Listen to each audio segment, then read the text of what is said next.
역대기하 8장 17절 말씀부터 보도록 하겠습니다. 때에 솔로몬이 에돔 땅의 바닷가의 에시온 개별과 에롯에 이르렀더니 후람이 그 신복에게 부탁하여 배와 바닷길을 아는 종들을 보내매 저희가 솔로몬의 종과 함께 오빌에 이르러 거기서 금 450달란트를 얻고 솔로몬 왕에게로 가져왔더라. 우리는 역대기상 7장과 8장, 9장 지금 살피는데요. 이 8장은 우리가 이미 이제 지난 시간에 말씀을 드렸지만은 강론집에서는 솔로몬의 형통으로 지금 주제를 8장은 형통으로 지금 했습니다.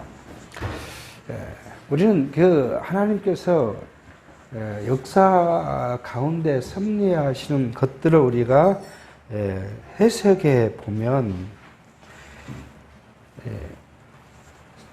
솔로몬에게 부와, 그죠?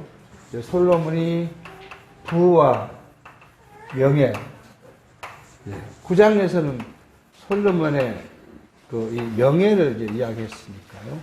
이 부와 명예를 주시는 근본적인 이유는 솔로몬에게요. 이게 솔로몬이죠. 주신 이유는 하나님께서 언약하셨다. 이 언약은 누구에게요? 가까이는 다윗에게 하신 언약. 두 번째는 솔로몬에게 직접 나타나서 했던 하나님의 언약에 근거해서 부와 명예를 했다. 이렇게 지금 성경 강론에서는 설명을 합니다. 근본적인 언약은 언약이죠. 근데 우리는 여기에 끝쳐버리면 뭘 이야기하게 되냐 그러면 육체적 부와 명예가 이게 뭐예요? 선인 것처럼 이해하게 됩니다. 그러니까 세상 모든 기존 교회에서는 뭐예요? 하나님의 은혜를 받았다 하는 것은 뭐예요? 자기가 잘 되는 거예요. 본인이 잘 되는 거. 본인이 건강하고 가족이 잘 되고 자기 사업이 잘 됐을 때 하나님의 은혜를 받았다. 복을 받았다. 그렇게 해석하게 된다는 거예요. 근데 성경은 이 이야기를 하고자 한 것이 아니죠. 이걸 하시고자 한 이야기가 아니고 성경 강론집에 로 생각하면 하나님께 언약하시고 언약대로 성취하셨다. 이것을 우리에게 나타내 보여주신다. 이렇게 이제 강론집을 설명하죠. 근데 우리는 더 근본적으로 갈 필요가 있어요. 하나님께서는 왜 언약을 하셔주고 언약대로 성취하셨냐 하는 이 부분은 우리가 좀 더 해석해야 한다는 부분이에요. 그래야 우리의 삶을 해석해 볼 수가 있는 거예요. 저는 이 생각을 해봐요. 우리가 한번 성경 역사를 쭉 한번 놓고 보면 하나님께서는 아브라함에게 모형적으로 잠깐 뭔가를 보여줘요. 그게 아브라함의 언약이잖아요. 내가 너 고향에서 가나안 땅으로 가면 너를 잘되게 할 것인데 첫 번째는 뭐예요? 자손을, 그리고 땅을, 그리고 너가 모든 열왕의 아버지가 돼서 너가 복을 내리면 복을 내려질 것이라는 그 모형적 아주 애매한, 사실 애매하죠. 그게 애매한 언약을 약속을 해 놓습니다. 그러고 나서는 그것만 한 것이 아니라 아브라함에게 그런 언약 중에 첫 번째 언약은 그러한 이 연합을 하고 두 번째로 뭐예요? 그런데 너를 그냥 놔둔 것이 아니고 어디로요? 너의 백성들을, 자손들을 애굽으로 보내서 400년간 종살이하고 400년이 지나면 다시 돌아오겠다는 그런 약속을 해요. 그대로 자기 손자 때죠. 야곱 때 어디로 가요? 애굽으로 내려갑니다. 그리고 400년을 정확하면 한 430년을 이렇게 거기 살게 했다가 하나님께서는 그를 데리고 오는데, 우리는 여기서 관점을 봅니다. 여기에 모세에게 출애굽기와 레위기에 통해서 하나님이 뭔가를 또 약속을 합니다. 근데 그 약속은 명확하지는 않아요. 그래 놓고 이 시간이 지내 놓고 어디 와서요? 신명기에서 와서 신명기 27장, 28장은 모세가 호렙산에서 받았던 계명, 하나님의 약속 계명을 다시 교육을 하고요. 29장에서 30장은 모압, 그걸 이제 우리가 똑같은 장소지만 모압 땅 언약을 다시 세워요. 여기서 무엇을 해요? 너가 나를 순종하면, 너는 순종한 것이 아니라 너가 가나안 땅에 들어가면 나를 배반해. 배반하면 너희를 그대로 놔둔 것이 아니라 어떻게 하겠다고요? 싹 흩어버리고 무너버리고, 그리고 나서 다시 너희가 간 곳에서 돌이켜 나를 섬기면 너희 땅으로 불러 모으겠다 라고 약속을 합니다. 그러면서 거기에 이제 저주와 복과 모든 것들을 약속을 해요. 우리는 여기를 중심에 해야 한다고 저는 생각을 해요. 그러니까 모든 것은 이 하나님의 역사, 그죠? 역사 섭리 과정이에요. 이때 하는 언약도 저 역사 섭리 과정이에요. 우리에게 주신 말씀의 언약도 창세로부터 종말까지 오시는 하나님의 역사 섭리 과정이에요. 근데 그 안에는 뭐만 있어요? 이 형통만 있는 것이 아니라 무엇도 주겠다고요? 공고도 주겠다는 거예요. 이미 그게 이제 전도서 통해서 우리에게 주신 거잖아요. 너희들, 이유는 뭐예요? 너희 미래를 너가 계획한 것이 아니라 누가요? 하나님, 내가 계획하고 할 것인데 너희는 너 스스로 한 것이 아니고 누가 이겨? 하나님을 의지하도록 하기 위해서 하겠다. 그것이 하나님의 뭐예요? 이거 우리는 여기에요, 여기. 창세전 하나님의 뜻. 이것도 작정, 계획이죠. 그러니까 이 하나님의 뜻대로 역사가 이루어져요. 솔로몬이 형통하는 것도, 솔로몬이 범죄하는 것도, 다윗에게 하나님 약속하신 것도 다 뭐예요? 창세전 하나님께서 뜻인 뜻. 이게 어디까지 가요? 종말까지요. 우리는 이 폭을 갖고 성경을 해석해야 되고, 그래야 우리 삶이 해석이 되어지는 거예요.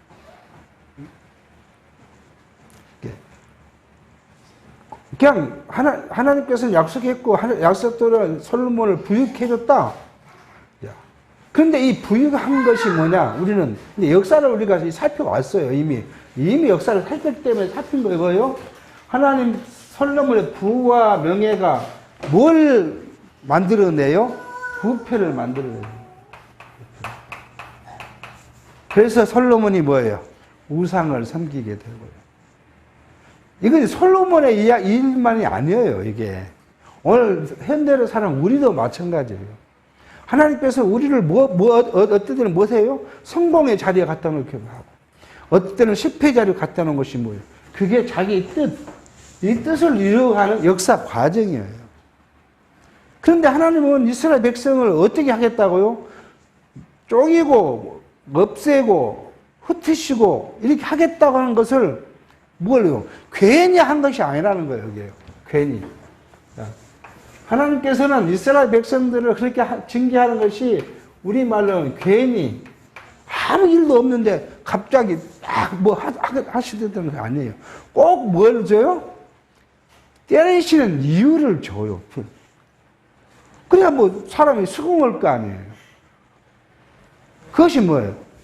바로 여기 하나님의 언약 계명이에요. 이게 무엇을 하래요? 괜히 한 것이 아니라 빌미죠. 이유를 주시는 거예요.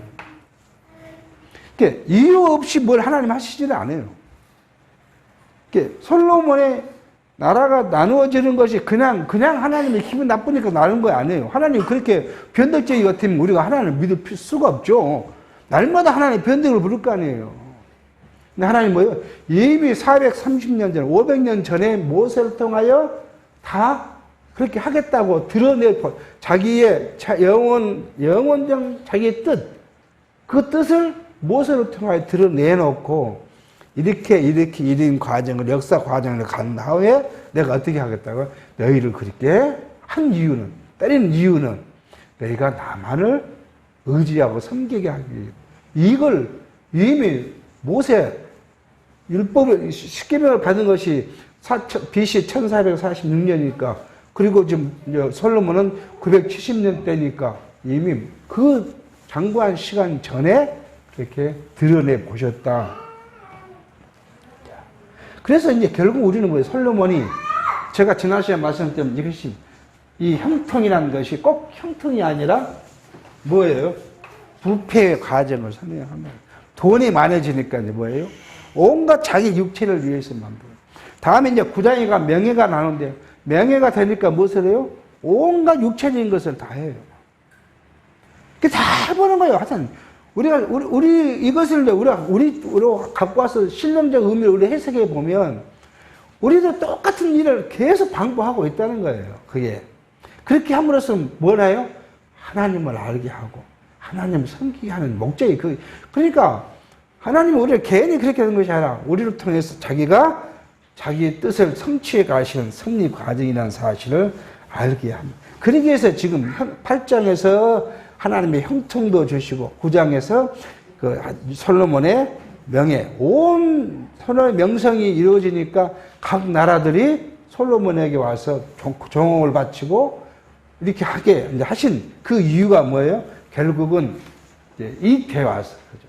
이태 와서 남과 북이 나누어지는 일을 만드시는 과정이라는 거예요.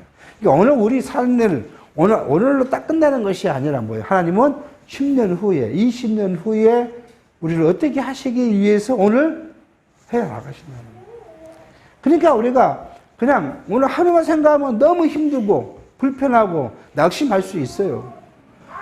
그렇지만 우리는 뭐 하나님은 오늘 이 일을 나로 하여금 이렇게 살게 하신 후에는요, 앞으로 5년, 10년, 20년 죽을 그때까지 우리를 어떻게 인도해 가실 것이란 하나님의 계획이 아래서 오늘 또 우리 살게 하고 계신다 하는 사실을 지금 이 8장 9장을 통해서 우리가 한번 살펴가려고 합니다. 자, 솔로몬이 그렇게 막 형통했어요. 지난 시간에. 그래서 많이 오고 부엌이 영화가 가득 찼다. 그래서 자기 집을 짓는데 20년이 이제 걸려서 지었다. 그렇게 했습니다. 그러고 난 때, 그러고 있을 때에 이제 솔로몬이 또 돈을 더 벌고 싶었어요. 그래서 에돔 땅 바닷가 에시온 게벨이가 엘롯이 뭐냐 하면 지금 같으면 여기죠. 이스라엘 여기 홍해니까요. 여기에 있는 항구로 자기 종만 보낸 것이 아니라 두루아 시돈의 후람 왕을 통해서 거기는 이미 배 짓는 거 사공들이 있으니까 그 사람들을 이제 같이 가서 배를 지었고, 그리고 가서 오빌에 가서 그 금을 갖고 왔는데 금이 450달란트를 얻어왔다. 그렇게 지금 이야기를 합니다. 450달란트 금이 얼마나 될까? 그렇게 한번 계산을 한번 해봤어요. 계산해보니까 현대 시세로 보면은 한 2060억 정도 돼요. 그러니까 그 많은 돈을 이제 그 두루와 시돈 후람의 이 종들과 자기의 백성들을 보내서 캐왔다. 그렇게 지금 성경은 이야기합니다. 이 오벨의 이치는 정확한 이치는 알 수가 없지만 대략적으로 이야기하는 역사학자들은 한 5군데라고 이야기를 해요. 첫 번째는 사우디아라비아 남부 해안을, 남서부 해안을 이야기하는 사람도 있고, 아라비아 동남부 해안, 세 번째는 아프리카 동부 해안, 네는 소아시아 해안, 다섯 번째는 인도 해안 중에 하나일 것이다. 이렇게 각 역사학자마다, 지리학자마다 이야기하는데, 성경은 어디라고 구체적으로 밝혀져 있지 않고 그냥 오빌이라는 곳을 이야기를 하고 있습니다. 그 오빌에서 그렇게 막강한 금을 갖고 왔다. 그렇게 이야기를 합니다. 자, 이 솔로몬이 지금 이렇게 부한 부여진 것을 이야기하고 나서 9장에 와서는 솔로몬의 명성을 이야기해요. 온 동네가, 온 주변이 솔로몬에 대해서 이제 칭송하도록 하게 하신 하나님의 섭리를 이제 알게 합니다. 이 솔로몬의 명성, 이것도 마찬가지죠. 이거 명성이라고 그러면, 명성도 이미 우리는 뭐예요?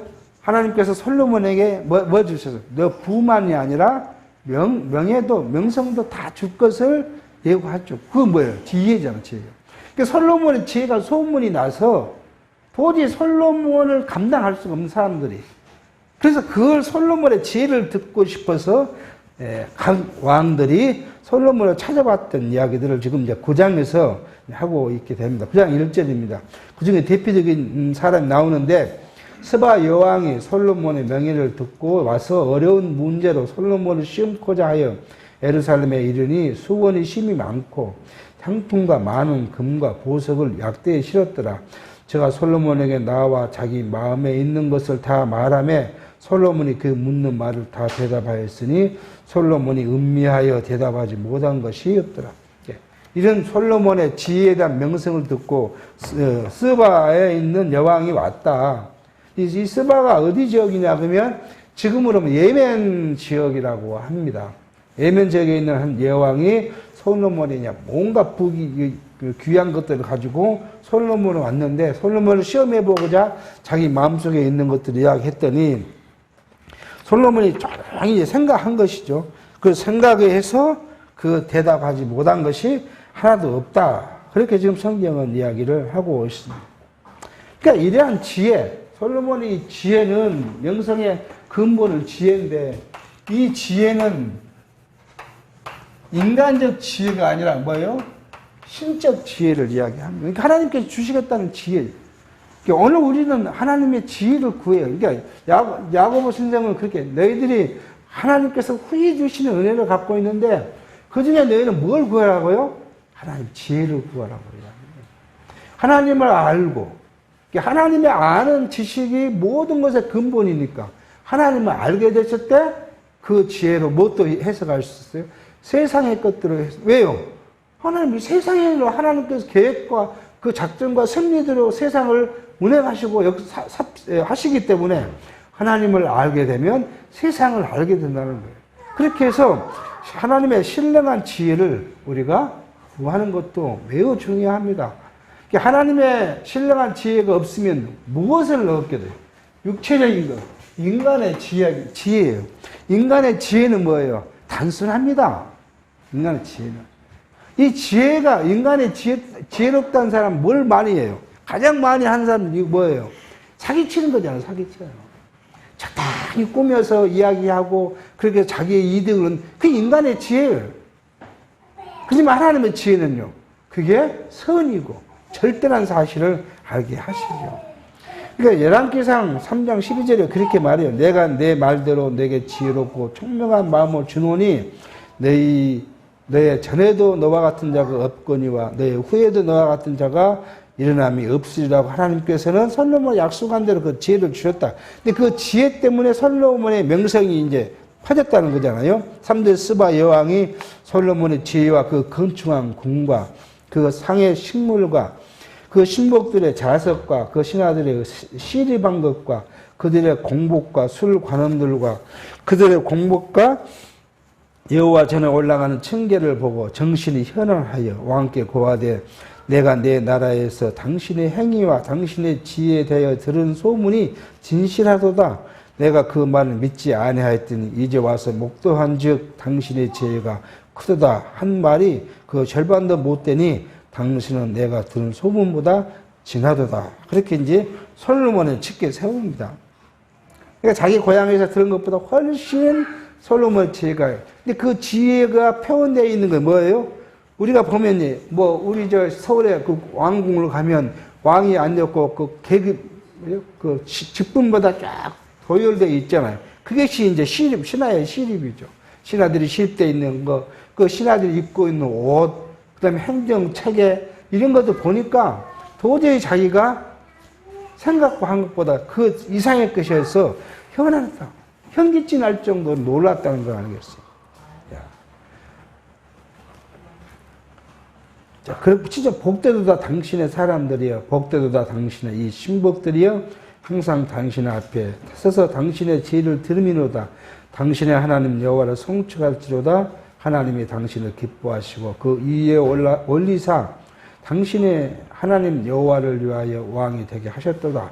당신의 하나님이 이스라엘을 사랑하사 영원히 견고하게 하시려고 당신을 세워 저희 왕을 삼아 공과 의를 행하게 하셨다. 그러니까 이제 스바 왕이 그것을 보고 누구를 지금 문제는요, 솔로몬 밑에 있는 이스라엘 백성들, 신하들이 복되다는 거잖아요. 그 지혜로운 왕을 모시고 있으니 복되다는 거예요.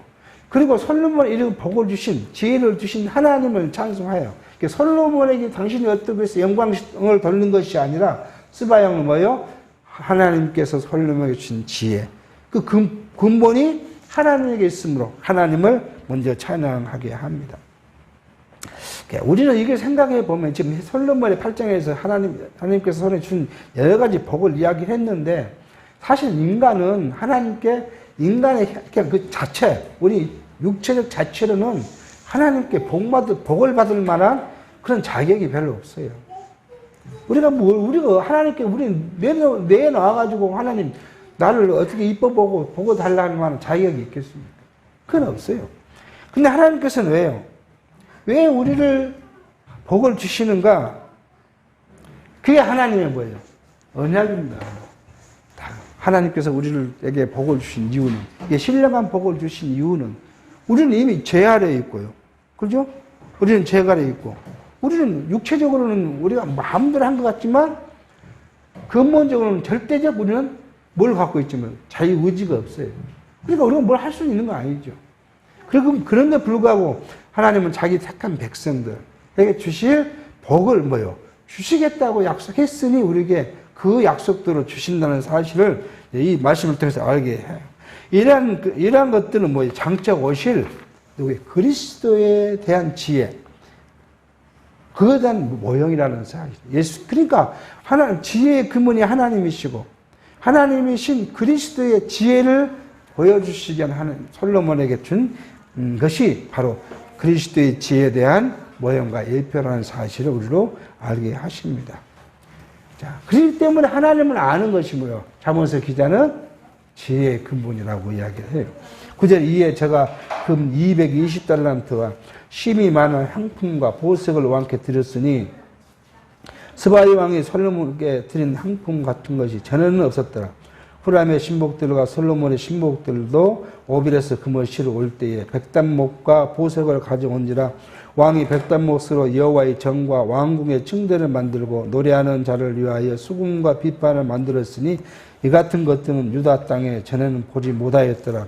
솔로몬이 스바이 여왕이 가져온 대로 담리하고 그 외에 또 저희 소원대로 구하는 것을 주니 이에 제가 신복들로 더불어 본국으로 돌아가더라. 솔로몬이 이제 그 자기를 찾아온 스바이 여왕에게 많은 것들을 줬더니 돌아갔다. 그렇게 지금 이야기를 합니다. 우리는 고린도후서 8장 9절에 그렇게 말합니다. 우리 주 예수 그리스도의 은혜를 너희가 알거니와 부유한 자로서 너희를 위하여 가난하게 되심은 그의 가난을 인하여 너희로 부유케 하려 함이라. 그렇게 말씀해요. 그러니까 솔로몬의 부유가 누구예요? 그리스도로 통해서 우리에게 주신 부유의 모형이라는 사실. 하나님께서는 부유하시죠. 하나님이 부족함이 있겠습니까? 부족함이 없는 하나님께서 부족한 자로 와요. 그거 누구예요? 예수죠. 예수 그리스도께서 아주 부족한 자로 와서 그 부족한 예수가 통해서 우리가 뭐예요? 하나님의 자녀가 되고 하나님의 백성이 됨으로 뭐예요? 우리가 그의 부유함에 동참한 거예요. 그러므로 우리가 하나님께서 우리에게 주신 그 부요를 누가요? 솔로몬을 통해서 우리가 그 부요를 예측해 볼 수 있는 거예요. 그러니까 솔로몬의 부귀와 영광 누가요? 장차 오실 그리스도의 영광에 대한 그림자다. 왜요? 그리스도가 죽었다가 부활하시고 승천하시고 그 다음에요. 죄는 마실 것인데 우리에게 뭘 가지고 와요? 새 하늘과 새 땅과 새 예루살렘이 우리에게 약속되어 있는 이것이 오실 그리스도의 영광이에요. 그 영광을 데살로니가서에서는 뭐라고 표현해요? 하늘에서 천사장이 호령과 나팔소로 온 세계가 다 보는 가운데 영광스럽게 오신다고요, 예수 교수님. 그러니까 그렇게 오시지 않는 예수는 가짜예요. 이게 지금 우리나라에 여러 종파가 있잖아요. 슬그머니 와고 자기가 제일 예수라고 이야기하는 사람. 그래서 가짜인 거예요. 이유가. 그 사람들이 물질적으로 무슨 부정축제라고 그래서 것이 아니라 성경에 오시겠다는 예수의 모습이 아니니까 가짜라는 거예요.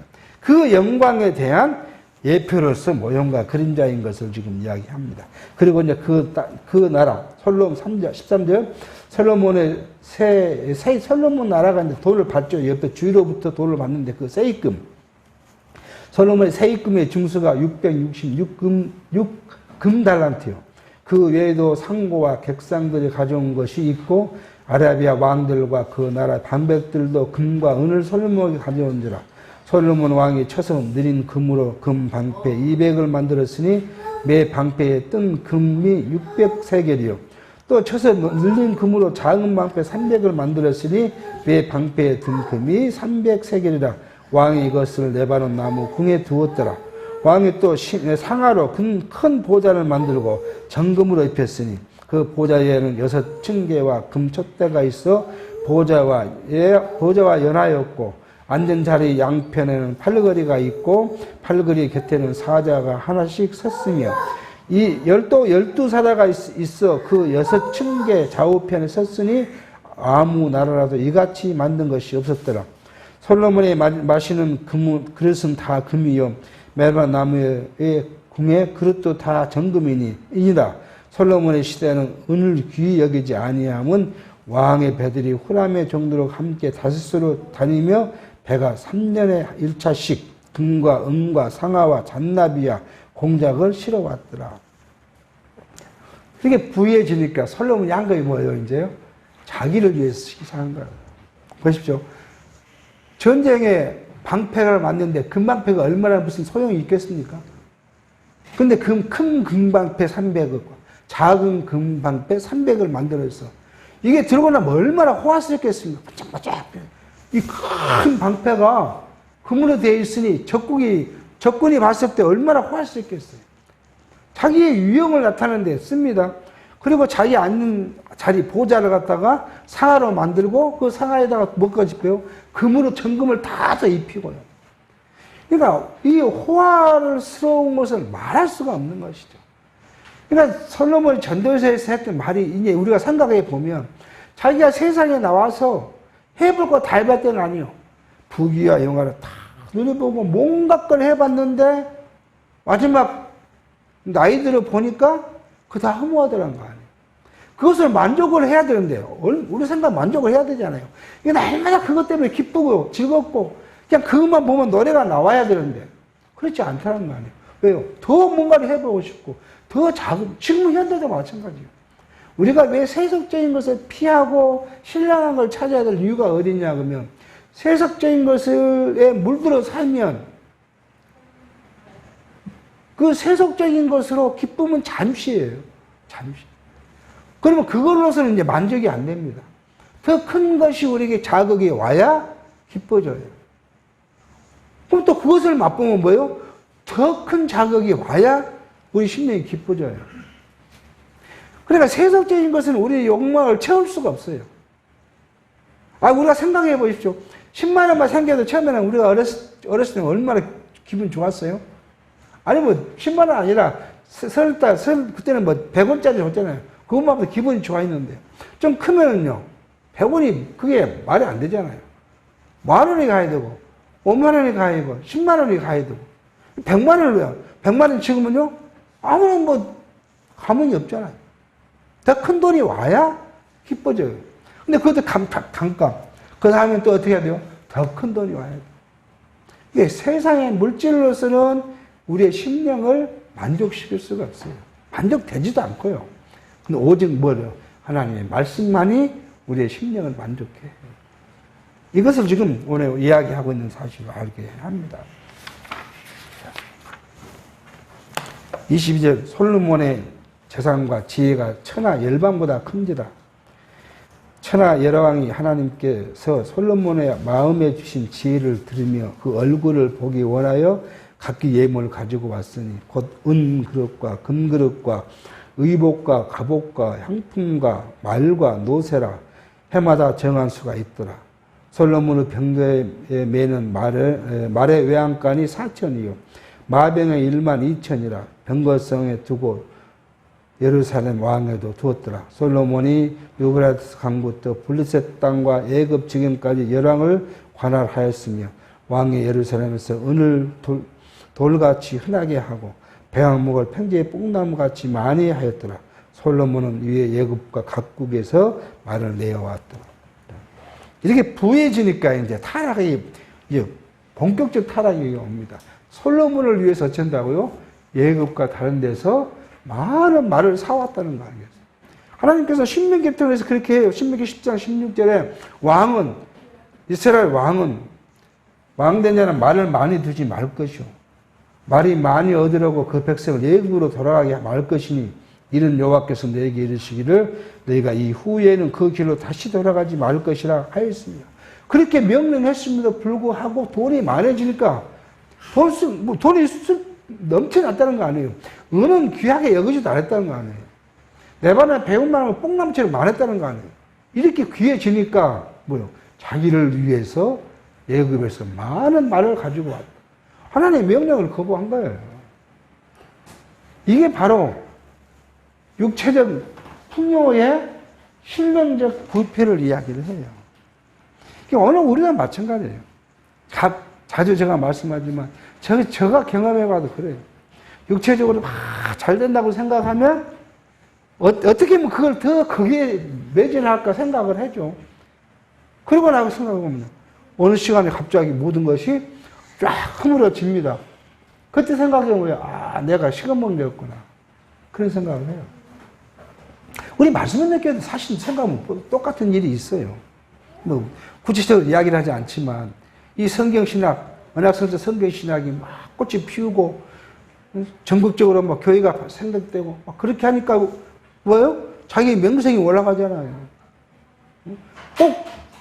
꼭 거기 따르는 사람들은 그분이 하나님 것처럼 받들어요. 그분이 말이라 그러면 곧 진리예요, 진리. 그렇게 하니까 뭐예요? 이상한 길로 가는 거예요. 자기가 곧 법이라, 자기가 곧 진리라니까 자기 주장을 내세우고. 그 주장을 세웠더니 그 결과가, 지금 우리는 알고 있잖아요. 그 결과가 뭐예요? 다 자기를 위한 계획이었다. 그러니까 이런 육체적인 명성, 부, 영광, 형통이 우리가 이거 있을 때 조심하고 자기를 견책하고 하지 않으면 결국 뭐예요? 신령적 부패에 이르게 되는 거예요. 내가 다 할 수 있는데요. 교회 안에 내가 말하면 다 법인데. 그렇게 되니까 뭐예요? 아무 생각 없이 자기 뜻대로 육체적인 욕망을 위해서 이야기하게 됩니다. 그래서 항상 우리는 뭐예요? 조심하고 또 조심할 필요가 있습니다. 그 결과를 29절 31절에 이야기를 해요.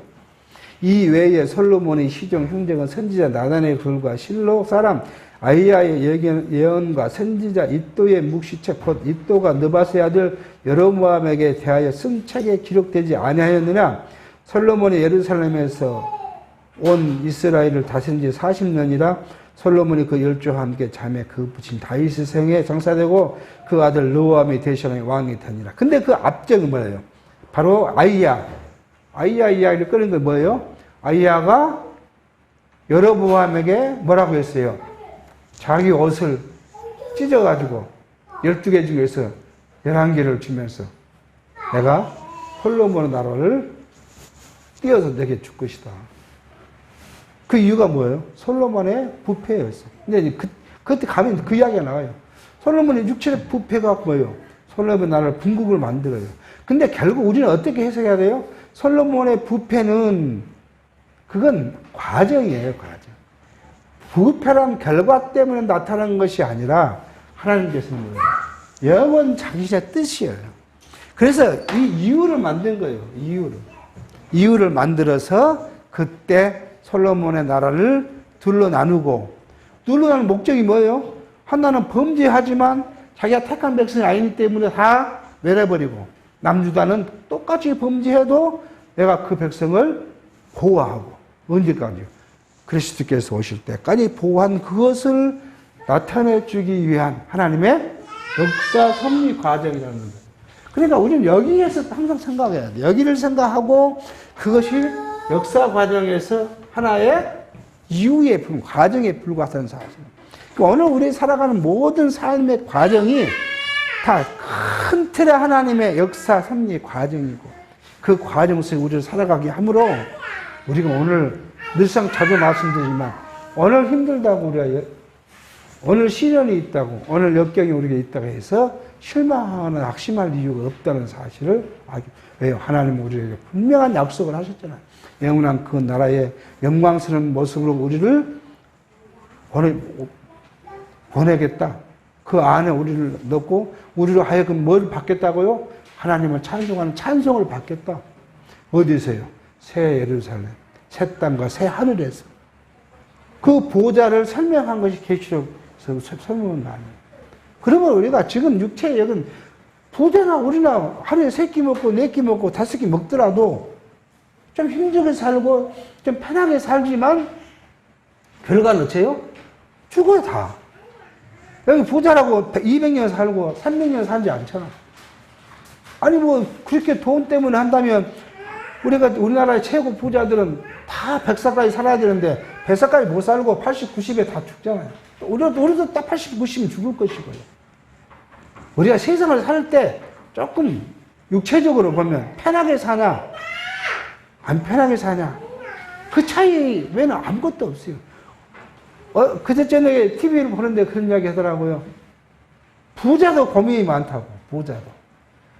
가난한 사람이 고민을 하면 부자는 고민이 없어야 되는데, 부자는 고민이 더 많다는 거예요. 왜 고민이 많겠습니까? 그 자기의 부를 지키려면요. 또 그 사람들 그 부로는 만족이 안 되잖아요. 더 만들어야 되잖아요.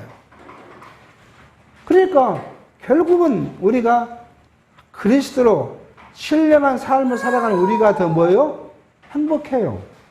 그것, 육체의 것을 비워버리면 훨씬 행복해지는 거예요. 육체에 비우는 것은 산에 가서 앉아있다고 비워진 것도 않잖아요. 결국 누가요? 진리 안에 있지 않으면 비워줄 수가 없습니다. 솔로몬의 그런 결과는 뭐예요? 나라를 나누는 일로 오해합니다. 그러니까 다시 말씀드리면 뭐예요? 이 형통과 명성은 결국 신령한 의미의 부패를 만들고, 이 부패는 두 나라를 만드는 이유를 만들어서 하나님께서는 그 이스라엘 역사를 섭리해 가셨다. 그럼 오늘도 똑같이 우리에게 그런 역사를 우리에게 살게 하십니다. 그러니까 고민할 필요 없어요. 근데 우리가 육체를 입기 때문에 고민이 안 된다. 그건 거짓말이에요. 저는 그런 생각해요. 육체가 있고, 이거 지금 당장 무엇을 먹어야 되고, 당장 잠을 자야 되고 그런데 고민이 안 되는 게 어디 있겠어요? 다 고민이 되죠. 근데 그 고민을 다른 시각적으로 보면, 실험적 측면으로 보면, 하나님 우리를, 굶겨 죽이지 않을 것이다. 그거 아니에요. 굶겨 죽이지 않을 것이다. 굶겨 죽인다 해도 그거 아니에요. 우리 신앙의 목표는 그예요. 우리 신앙인들의 경제관, 사회관, 역사관은 뭐예요? 하나님께 나를 아파 죽게 해도, 하나님 나를 굶겨 죽인다 해도, 하나님 나 사고로 나를 죽게 한다 해도, 그것은 뭐예요? 하나님 나를 얻으러요. 영원한 천국을 데려가는 방법이고 과정이라는 거 아니겠어요? 근데 우리는 육체에 이렇게 죽음이 두려워요. 죽음이 안 들어, 어떤 친구 그러더라고요. 죽음이 자기는 안 두렵다고.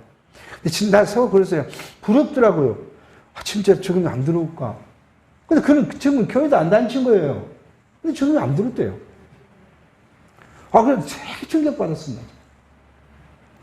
하나님께서는 말씀드린 뭐예요? 우리에게 준 약속이 있기 때문에 우리는 그것이 믿어지면, 강하게 믿어지면 죽음이 두렵지 않겠죠. 그때까지 우리를 훈련시키는 거예요. 지금 여러분과 저를 이 세상에 놓고 계속 이렇게 살게 하신 건 훈련을 시키는 거예요. 그것을 없애고 하나님만을 섬기며 경외케 하도록 섬겨가겠다 하는 사실을 지금 알게 합니다. 우리는 여기서 이제 딱 결론을 내려야 할 이유가 있어. 그 다음에 이제 10장부터는 뭐예요? 이제 분국시대, 남부의 분국시대를 살펴갈 것이다. 여기서 우리는 결론을 뭐예요? 내리면 이겁니다. 과거, 역사 과정에서는 육체적 계보. 그죠? 계보. 이게 뭐예요? 아브라함의 자손. 그 다음에 다윗. 이렇게 내려온 이 계보가 이스라엘은 굉장히 중요했어요. 이 계보를 떠나서는 하나님의 백성이 될 수가 없어요. 이방인들이 이 이스라엘 백성이 오면 뭐예요? 모형적으로 이 자손이라는 것을 모형적으로 바꿔주는 일이 뭐였어요? 할례하는 일이었어요. 왜요? 아브라함에게 할례를 약속했잖아요. 아브라함 너는 너 자녀들에게 할례를 해라. 그 할례를 한 것이 뭐예요? 하나님과 너희와 맺은 언약의 증표라고 했어요. 이게 이방인도 유대에 와서 이스라엘 백성이 되려면 그때도 무엇을 해야 돼요? 할례를 해야 했어요. 그래서 이 아브라함의 계보가 그렇게 중요했어요. 근데 지금 현대는요. 지금 현대 우리는 이 육체의 계보가 아니라 신령한 계보. 이 계보가 뭐예요? 그리스도의 씨로 거듭난 것. 그러니까 우리가 지금 하나님 앞에 우리 하나님의 아들이라고 큰소리 치는 거예요. 만약에 육체로 했으면 뭐예요? 우리 하나님의 자녀가 될 수가 없는 거죠. 그런데 하나님께서는 우리에게 은혜를 주셨는데 그리스도를 통해서 당신의 자녀들을 삼으셨고 그리스도를 통해서 우리가 그리스도의 혈통으로 다시 태어나도록 하셨으므로 우리가 지금 하나님의 아들이 되고 우리는 하나님을 아버지로 부르시는 힘을 권세를 주셨다. 이렇게 지금 성경은 우리에게 이야기를 하고 있습니다. 자, 다음 분국시대도 보면 똑같아요. 분국시대에도 보면 이 아브라함과 다윗으로 왔는데 여기서 뭐예요? 북과 남으로 나눠놓고 북은 계속 하나님께서 그들을 징계하고 저주하고 심판해요. 근데요, 약속 누구에게 했어요? 여기에요. 야곱이 누구에게 했어요? 야곱이 자기 아들 유다에게 한 약속이잖아요. 내가 내게 유다 하나님들 실로가 오실 때까지 누가요? 치리자의 지팡이가 떠나지 않을 것이라고 한 그 약속대로 남쪽 유다는 하나님께서 범죄하면 때리시고 또 때리셔야 회개하면 회복시키고 그 일을 300년간 계속 반복하게 해요. 그걸 통해서 무엇을 우리에게 주셔요? 여러분과 저에게 나름대로 너희를 절대 버리지 않는다. 내가 너희가 행동을 뭘 해도 내 앞에서 행동을 제대로 안 한다 해도 내가 심지어는 뭐까지요? 내가 하나님 모른다고 해도 우리가 입으로 그런 이야기는 기존 교회에서는 뭐 하냐면 뭐 입으로 시인해서 의에 이루고 그러니까 무조건 입으로 시인하면 의에 이룬다 그러는데 성경은 그 이야기를 한 것이 아니잖아요. 오로지 하나님께서 선택한 백성들에 대해서는 네가 나를 모른다 해도 나는 너를 안다고. 베드로는 어떻게 했어요? 세 번이나 부정했어. 그 사람 누구야? 심지어는 그 말한 거예요. 그 자식이 누군데? 이렇게 한 거 아니에요. 예수가 자기 선생은. 그래도 그게 세 번 부인하고 당연히 우니까 아차 내가 실수했구나 생각을. 그 베드로에게 얼마나 많은 그리스도의 사랑이 증가되었습니까? 그러니까 베드로는 그것을 깨달아지니까 아주 자기가 십자가에 죽을 때 나는 예수께서는 이렇게 선생을 했는데 나는 그거 똑같이 죽을 수 없어. 뭐 구전에 의하면 뭐예요? 자기는 거꾸로 십자가를 맸다는 거 아니겠어요? 그러니까 우리가 걱정할 필요 없어요. 우리가 신앙생활 조금 연약하게 한다. 열심히 한다. 그것이 하나님 앞에서는 별 차이가 없어요. 여러분 자녀들과 2명, 3명, 4명 있다고 하면 있으니까요. 한번 보십시오. 조금 말을 잘 듣는 놈도 있고 말을 좀 안 듣는 놈도 있고 어떤 놈은 정말 문제를 일으킨 놈도 있어요. 근데 부모가 저 내 아들 아니야. 물론 교훈할 때는 그런 이야기 하죠. 내 아들 아니야. 아니면 이렇게 할 수도 있지만 그 모드로 부모가 그 자녀를 모른다 합니까? 아니에요. 아무리 뭘 해도 자기 자녀란 거예요. 그렇게 예수께서는 우리에게 그렇게 하시고 하나님은 그렇다는 거예요. 그러므로 우리가 우리의 육체적 삶 때문에 고민하고 방황하고 낙심할 이유가 없다. 하나님께서 저와 여러분은 어떤 상황, 어떤 자리, 어떤 환경이라도 우리를 당신의 자녀라고 인정해 주시기 때문입니다.